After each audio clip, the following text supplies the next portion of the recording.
പിണറായി സ്ഥാനാർത്ഥിയാകണമെന്നതാണ് കേരള ഘടകത്തിന്റെ ആവശ്യം. PR സുനിൽ ചേരുന്ന വിശദാംശങ്ങളുമായി. സുനിൽ, നയിക്കാൻ പിണറായി വിജയൻ തന്നെ വേണം, ക്യാപ്റ്റനായി പിണറായി തുടരണമെന്നത് തന്നെയാണ് ഒറ്റക്കെട്ടായി CPM നേതൃത്വം കേരളത്തിൽ നിന്ന് ആവശ്യപ്പെടുന്നത്. അണികളുടെ ഇടയിലും ആ ആവശ്യം ശക്തമാണ്. അപ്പോൾ പോളിറ്റ് ബ്യൂറോയുടെ തീരുമാനം എന്താകും എന്നതാണ് ആകാംക്ഷ.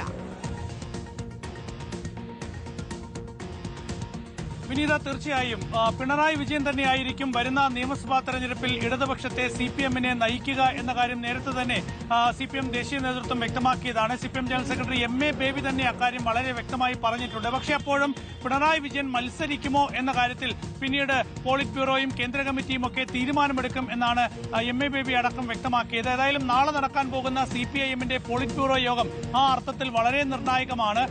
പിണറായി വിജയൻ പോളിറ്റ് ബ്യൂറോ അംഗമായതുകൊണ്ട്, PB അംഗമായതുകൊണ്ട് പോളിറ്റ് ബ്യൂറോ തന്നെയാണ് ഇക്കാര്യത്തിൽ ഒരു അന്തിമ തീരുമാനം എടുക്കേണ്ടത്. പോളിറ്റ് ബ്യൂറോയുടെ അനുമതിയോടെ മാത്രമേ പിണറായി വിജയന് മത്സരിക്കാൻ സാധിക്കുകയുള്ളൂ. ഏതായാലും നമുക്കറിയാം, നേരത്തെ പോളിറ്റ് ബ്യൂറോയിൽ പ്രായപരിധിയിൽ പിണറായി വിജയന് ഇളവ് നൽകിയത് അദ്ദേഹം മുഖ്യമന്ത്രിയായതുകൊണ്ടാണ്. ഇപ്പോഴും കേരളത്തിൽ പാർട്ടിയെ നയിക്കുന്ന നേതാവ് എന്ന നിലയിലാണ് അദ്ദേഹത്തെ പോളിറ്റ് ബ്യൂറോയിലും കേന്ദ്ര കമ്മിറ്റിയിലുമൊക്കെ തന്നെ വീണ്ടും ഉൾപ്പെടുത്തിയ ഒരു തീരുമാനത്തിലേക്ക് CPIM പാർട്ടി കോൺഗ്രസ് പോയതെന്ന് നമുക്കറിയാം. ഏതായാലും ഈ തെരഞ്ഞെടുപ്പിൽ പിണറായി മത്സരിക്കണോ വേണ്ടയോ എന്ന കാര്യത്തിലുള്ള നിർണായക തീരുമാനമാണ് നാളെ പോളിറ്റ് ബ്യൂറോ എടുക്കുക. ഏതായാലും പാർട്ടി PB അംഗങ്ങളിൽ ഭൂരിഭാഗം പേരും നൽകുന്ന സൂചനയനുസരിച്ച്, വിവരമനുസരിച്ച് പിണറായി ഈ തെരഞ്ഞെടുപ്പിലും മത്സരിക്കും എന്ന് തന്നെയാണ്. പിണറായി മത്സരിച്ച് തന്നെയായിരിക്കും ഇടതുപക്ഷത്തെ ഈ തെരഞ്ഞെടുപ്പിൽ നയിക്കുക എന്ന വ്യക്തമായ സൂചനയാണ് പോളിറ്റ് ബ്യൂറോ അംഗങ്ങളൊക്കെ തന്നെ നൽകുന്നത്. പക്ഷേ നാളെ ഇക്കാര്യത്തിൽ PB തീരുമാനമെടുക്കുമെങ്കിലും ഒരുപക്ഷെ ഔദ്യോഗികമായി ഈ വിഷയം നാളെ പ്രഖ്യാപിക്കാനുള്ള സാധ്യതയില്ല.